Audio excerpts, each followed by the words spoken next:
હે લાડલા સુંદર સાથજી, મારા સુંદર સાથને કોટી કોટી પ્રેમ પ્રણામ। આજના સત્સંગની અંદર હું શ્રી ખુલાસા ગ્રંથની અંદર પ્રકરણ 9મું અને નૂર તજલાની ઓળખાણ કરાવે છે। મહામતી કહે છે કે અક્ષર અને અક્ષરાતીતની ઓળખાણ હું અહીંયા કરાવી રહ્યો છું। કહે છે કે બુલાયા નિસ્વંદ જાન કે देखो महेर किए कि आय हाय हाय तो भी ईशक न आया अरवा अरस की जे કે હે બ્રહ્માત્માઓ કે ધામ ધણી તમને બોલાવવા માટે આવ્યા છે પરમધામથી। ધણીની આ કૃપા તો જુઓ કે વાલા સુંદર સાથજી આપણને બોલાવવા માટે સ્વયં ધામ ધણી અક્ષરાતીત શ્રી કૃષ્ણ પરમાત્મા પરમધામથી આપણે એમનો બોલાવો આવ્યો છે। તો એ આપણને બોલાવવા માટે આવ્યા છે કે ધણીની કૃપા જુઓ તમે હે સુંદર સાથજી। પરંતુ એ દુઃખની વાતો તો એ જ છે કે આટલું થાય પછી પણ પરમધામના આત્માઓ પ્રેમભાવ જાગૃત થતો કેમ નથી? આપણને ખબર છે કે આપણા પરમાત્મા આપણા શ્રી કૃષ્ણ પરમાત્મા આપણને બોલાવવા માટે આવ્યા છે, છતાંય કહે છે કે હે સુંદર સાથ આપણને કે જાગૃત અવસ્થાની અંદર કેમ નથી આવતા? કહે છે આપણને પ્રેમ ભાવ કેમ પ્રગટ નથી થતો? કહે છે કે એ મહેરભાઈ મોમીનો અને સમજ નહીં કોઈએ, સો કોઈ તો સમજે જો પહેચાન હકી હોયે। કે બ્રહ્માત્માઓ પર ધામ ધણીની આટલી બધી મોટી કૃપા થઈ છે। કહે છે હે બ્રહ્માત્માઓ તમારા ઉપર કહે છે ધામ ધણીએ મોટી કૃપા કરી છે, પરંતુ તેને કોઈ સમજી શકતો નથી। કહે છે કે જે ધામ ધણીએ કૃપા આપણા ઉપર કરી છે એ આપણે સમજી શકતા નથી। ખરેખર તો જેઓને ધામ ધણી પીછાણ થઈ છે કે ખરેખર તો એવું છે કે જેને ધામધણીની ઓળખ થઈ છે, જેને ધામધણીની પીચાણ થઈ છે તેઓ જ તેમની કૃપાને સમજી શકે છે। વાસ્તવિકમાં બીજા કોઈ એની કૃપાને કોઈ સમજી શકતું નથી। કહે છે કે ખાવદ અરસ અજીમ કા સો કહું એક હકીકત કે ઇન હક કા બક્કા સે મોમિન અને રખતે હૈ નિસ્બંધ। કે અખંડ પરમધામના ધણી શ્રી રાજજી વિષયમાં તો થોડી હું વાત કરું છું। મહામતી કહે છે કે અખંડ જે પરમધામના ધણી છે ને એની વિશે હું થોડીક વાત કરું છું કે આવા ધામ ધણી સાથે બ્રહ્માત્માઓ કેવો સંબંધ રાખે છે। કહે છે કે આવા ધામ ધણી સાથે બ્રહ્માત્માઓ કેવો સંબંધ રાખે છે કે બક્કા અવલ છે અબલો કિન કિયા ન જાહેર સુભાન। કે નેક કહું સો બેવરા જો હોયે હક પહેચાન। કે સૃષ્ટિના પ્રારંભથી લઈ આજ સુધી પરબ્રહ્મ પરમાત્માની ઓળખાણ કોઈને થઈ જ નથી। કહે છે આપણા ધણી આપણને વાત કરી રહ્યા છે આપણી સાથે। કહે છે કે આજ સુધી આ સૃષ્ટિની જ્યાંથી રચના થઈ, જ્યાંથી પ્રારંભ થયો ત્યાં સુધી પરબ્રહ્મ પરમાત્માની ઓળખાણ કોઈને નથી થઈ। કહે છે આ સદભાગ્યમાં થોડું પણ વિવરણ હું આપું છું। કહે છે કે સુંદર સાથજી હું તમને થોડું કહી રહ્યો છું। કહે છે જેમાંથી પરમાત્માની ઓળખાણ તમને થઈ શકે। કહે છે હું તમને થોડું કહું ને એમાંથી પરમાત્માની ઓળખાણ તમને થઈ શકે। કે તબક સઉદે મલકૂત છે ऐसे पल थे के पैदाश ऐसी बुजरक कुदरत नूर जलाल के पास। કે પાતાલથી લય અને વૈકુંઠ સુધીના 14 લોકના અનેક બ્રહ્માંડ પલ માત્રમાં પેદા થઈ શકે છે। કહે છે અને આવી મહાન શક્તિશાળી પ્રકૃતિ અક્ષર બ્રહ્મની પાસે છે। હવે સુંદર સાથજી આપણને અક્ષરધામની વાત કરી રહ્યા છે કણે કે મૂળ પ્રકૃતિની વાત કરી રહ્યા છે કે આપણે જે વિશ્વ જગતની અંદર આવવા માટે સ્વયં આપણે અક્ષર બ્રહ્મનો ખેલ જોવાનો જે માગણી કરી હતી એ જ અક્ષર બ્રહ્મની વાત આપણને કરી રહ્યા છે કે એ જ અક્ષર બ્રહ્મ મૂળ પ્રકૃતિનું સ્વરૂપ છે। એટલે કહેશે કે એ મહાકારણ અને અર્ધ એટલે કે એક ગાયત્રી શક્તિ જેને અથર્વવેદ અને એમના દેવતા છે કહેશે વાયુ તત્વ સૂક્ષ્મ રૂપ છે કહેશે. એમના દેવતા છે વાયુ છે, એ તત્વ સૂક્ષ્મ રૂપ છે અથવા તે તસાની રૂપની અંદર પણ કહી શકાય છે કહેશે. તો આવી રીતે અક્ષર બ્રહ્મ કહેશે કે આવી મહાન શક્તિ સારી પ્રકૃતિ અક્ષર બ્રહ્મની પાસે છે કહેશે. એવી અક્ષર પ્રકૃતિ છે શક્તિ સારી, એ અક્ષર બ્રહ્મ પાસે પ્રકૃતિ છે. એસી પલ में पैदा करे पल में करे फनाए ऐसा बल रखे कुदरत नूर जलाल કહેશે કે અક્ષર બ્રહ્મ 14 લોકના આવા અનેક બ્રહ્માંડોને પલ માત્રમાં ઉત્પન્ન કરે છે અને પલમાં તેને નાશ પણ કરી દેશે કહેશે. અને અક્ષર બ્રહ્મની મૂળ પ્રકૃતિમાં પણ આટલું મોટું કહેશે સામર્થ્ય છે કહેશે. આટલું મોટું સામર્થ્ય છે અક્ષર બ્રહ્મની અંદર, બહુ શક્તિ સામર્થ્યની છે કહેશે. અને इनमें कोई कायम करे जो है दिल में आए सड़त सो इंड सारा पुन में नूर में सो इंड सारा नूर में जो दिल दीदो देखत કે આવા અનેક બ્રહ્માંડમાંથી જો કોઈ તેમના દિલમાં કે અંકિત જો થઈ જાય તો એ અખંડ થઈ જાય કહેશે. કારણ કે આમ તો અક્ષર બ્રહ્મ છે એ અખંડનું થાન છે કહેશે કે અખંડની અંદર જવા માટે કોઈ દિલમાં કોઈ એક અંકુર લે તો પછી એ અખંડમાં જઈ શકે છે કહેશે. જાણે કબીર, સંકાદિક આ પાંચેય શક્તિ શિવજી બધાય અખંડમાં જઈને ભળ્યા છે કહેશે. તો એ બધાય અક્ષર બ્રહ્મની અંદર સમાયેલા છે. એ બ્રહ્માંડ તેમનો તેજ પ્રકાશિત જ રહે છે કે અક્ષર બ્રહ્મનો જે બ્રહ્માંડ છે એ બ્રહ્માંડ પ્રકાશિત રહે છે. આજે આપણે બ્રહ્મપ્રિયાઓ આ વિશ્વ જગતની અંદર આ જ ખેલ જોવા માટે આવ્યા છે કે અક્ષર બ્રહ્મ કેવો ખેલ કરે છે.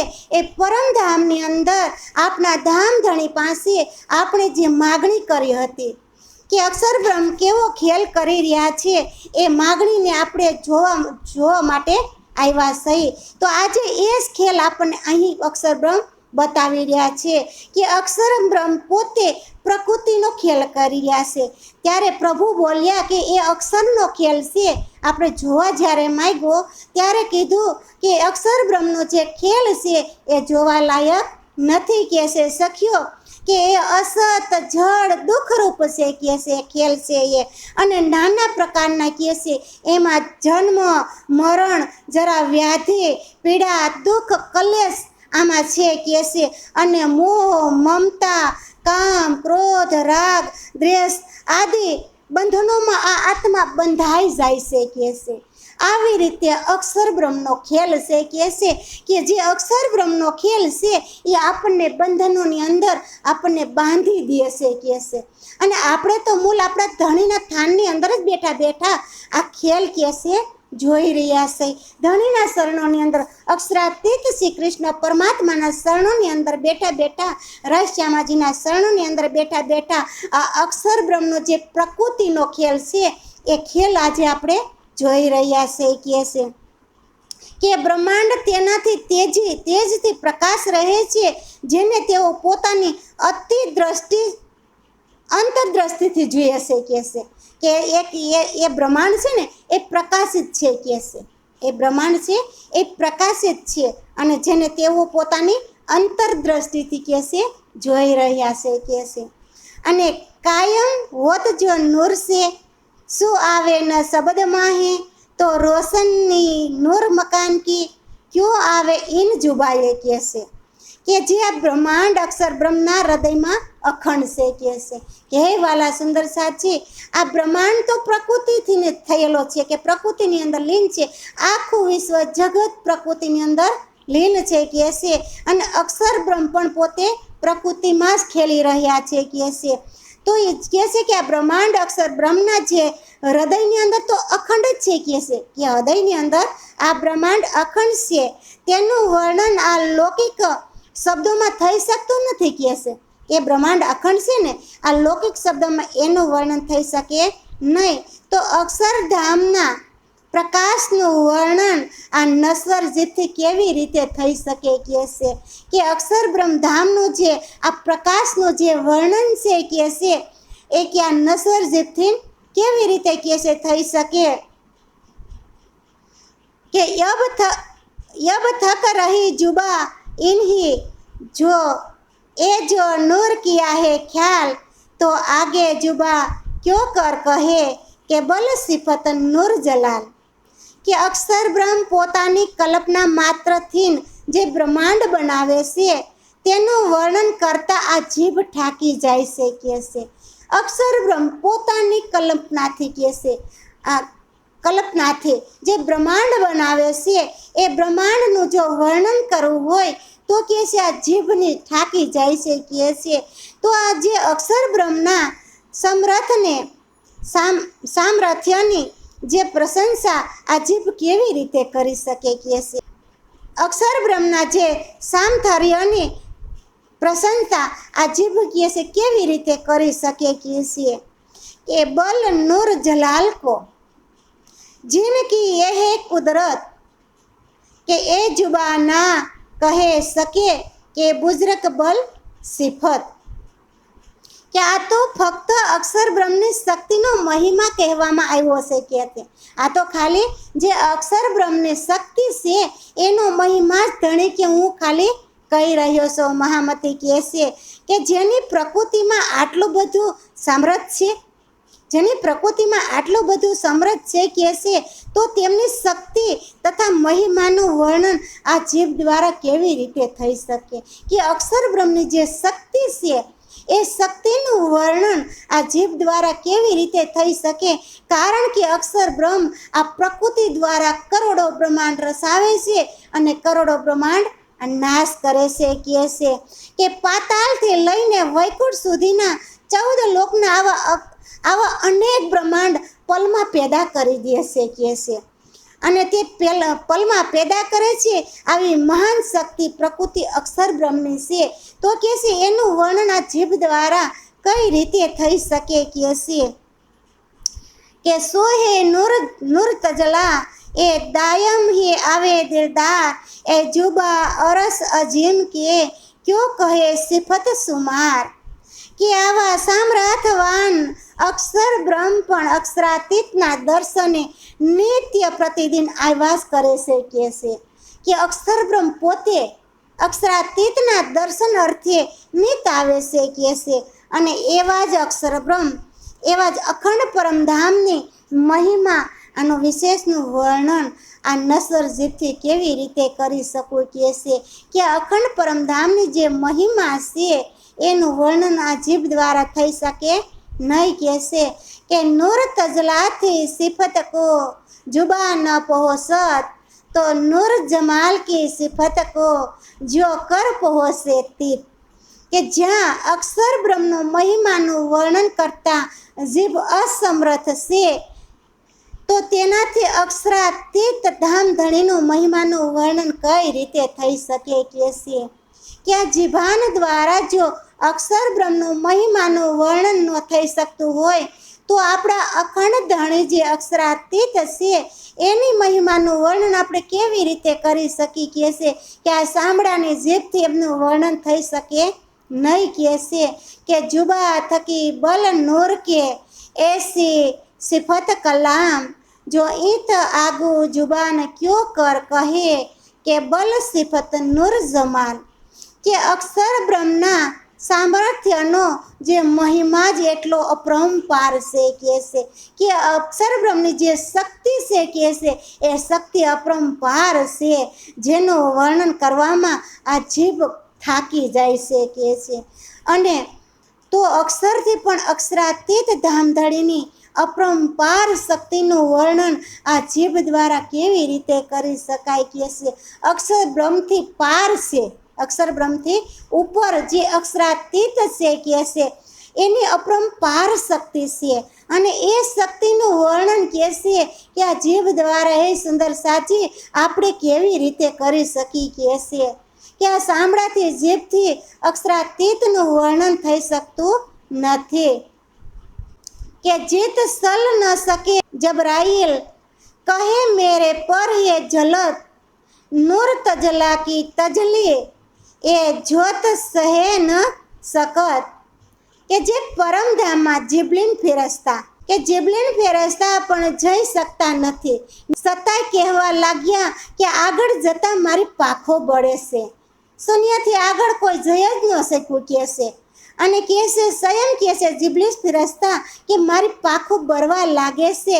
કે એને જીબલીસ ફેરસ્તા આપણે કુરાનની અંદર એને જીબલીસ ફેરસ્તા કહીશી, પણ આપણે તો કહેશે કે મારી પાખો બળવા લાગે છે, કારણ કે અક્ષરાતીત ધામધણીનો તેજ પુંજની જ્યોતિ તેઓ સહન શક્તિ કરી શકતા નથી. કહેશે કે અક્ષરાતીત જે પૂર્ણ બ્રહ્મ પરમાત્મા છે એની તેજ પુંજની જ્યોતિ એટલી શક્તિમાન છે કે એ સહન પણ કરી શકતા જીબ્રીલ ફિરસ્તા સહન નથી કરી શકતા. કહેશે કે જાકે નૂર કી એ રોશની ऐसी करे सिफत तीन कहे असल जो बातुन सो कैसी वसी सूरत કે અક્ષરાતીત ધામધણીના તેજ પુંજના પ્રકાશનો આટલો બધો મહિમા ગવાઈ રહ્યો છે. કહેશે કે પરમધામની અંદર ખૂબ સુખ ખૂબ આનંદપૂર્વક છે, અને ત્યાં તો આનંદને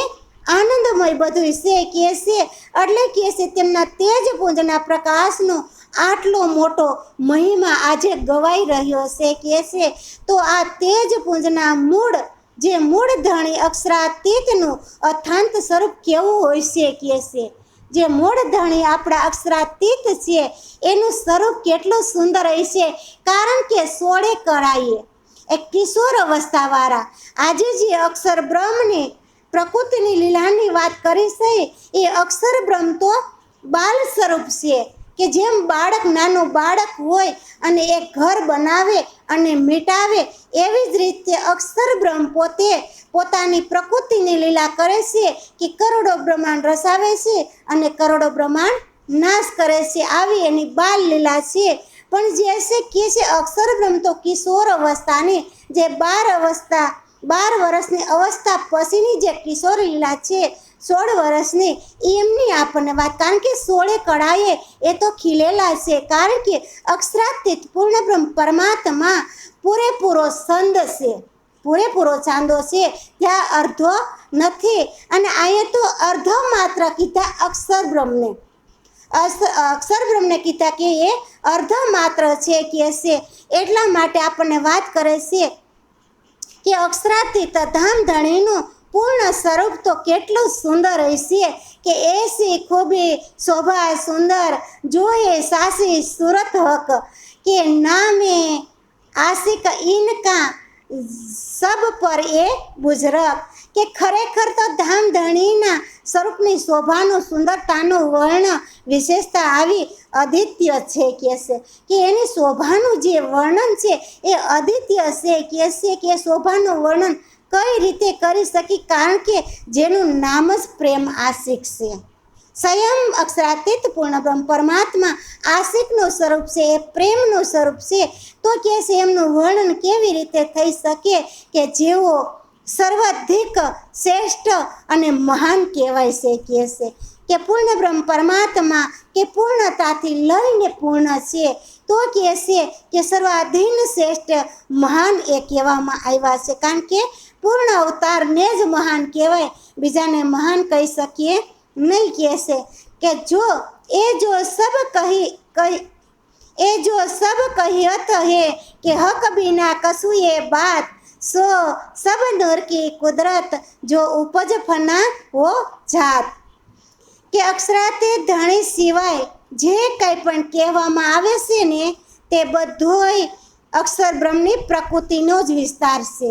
અક્ષરાતીત સિવાયની આમાં કાંઈ પણ વસ્તુ આપણે જો કહીશું ને તો એ અક્ષર બ્રહ્મની જે પ્રકૃતિ છે એ પ્રકૃતિનો જ વિસ્તાર બધોય છે. અક્ષર બ્રહ્મથી અક્ષરાતીતથી જે નીચેનો ભાગ છે એ બધી અક્ષરાતીતની પ્રકૃતિનો જ બધો ભાગ છે. કહે છે કે જેના દ્વારા જગતની ઉત્પત્તિ અને વિનાશ થાય છે, કે જેના દ્વારા અક્ષર બ્રહ્મની પ્રકૃતિ દ્વારા જ આ કહે છે આ જગતની ઉત્પત્તિ થાય છે અને આ જગતનો વિનાશ પણ કહે છે થઈ જાય છે. તો ખરેખર આ બધું તો અક્ષરાતીત ધણીનું સામર્થ્ય જ છે કે છે, અને અક્ષરાતીત ધણી સર્વસ્વ પ્રેમ જ છે કે છે. અક્ષરાતીત ધણી જે છે એ તો પ્રેમનું જ સ્વરૂપ છે કે છે. ત્યાં પ્રેમ સ્વાદ પ્રેમ પાત્ર જ પણ છે કે છે. પરમધામની અંદર તો પ્રેમનો જ સ્વાદ છે અને પ્રેમનો જ પાત્ર છે કે છે. આ સઘરી શોભા તો એમની જ છે કે છે. અને મધુર પ્રેમ સ્નેહ વગેરે ગુણ પણ તેઓના જ છે કે છે. એની મધુર પ્રેમની વાણી, એના મધુર ગુણ, આ બધુંય પરમાત્મા સચ્ચિદાનંદ શ્રી કૃષ્ણ પરમાત્માનો જ છે કે છે, અને રાધશ્યામાજીનું જ છે કે છે. એવી રીતે પરમ કૃપાળુ આપ તેઓ જ છે કે છે કે પરપૂર્ણ બ્રહ્મ પરમાત્મા એ પરમ કૃપાળુ છે, એ જ છે. અને એમના સિવાય કોઈ પણ બીજું અખંડ આનંદના દાતા જ નથી. અક્ષરાતીત શ્રી કૃષ્ણ પરમાત્મા સિવાય કોઈ અખંડ આનંદના દાતા નથી. કે હે સુંદર સાજી, આવી રીતે મહામતી શ્રી પ્રાણનાથજી એના ઉપાસકના સેવાની સિવાય આ બીજું કંઈ પણ નથી કે છે. એની ઉપાસક એની સેવા સિવાય આ જગતમાં બીજું કાંઈ છે જ નહીં કે છે. તો એ બધુંય તેમની અંદર, એ બધુંય જે વસ્તુ જગતની અંદર જે વસ્તુ છે એ બધુંય કે છે અક્ષરાતીતના આધીન છે કે છે. આખું વિશ્વ જગત છે જે અક્ષર બ્રહ્મથી લઈ, જે પાતાળથી લઈ અને વૈકુંઠ સુધીનું જે કાંઈ છે એ બધુંય કે છે અક્ષરાતીતના આધીન છે. આવી રીતે મહામતી શ્રી પ્રાણનાથજી આપણને પોતાની પરમધામની વાત કહી રહ્યા છે અને આપણને પરમધામની પિસાણ કરાવી રહ્યા છે. બોલો શ્રી પ્રાણનાથ પ્યારે કી જય.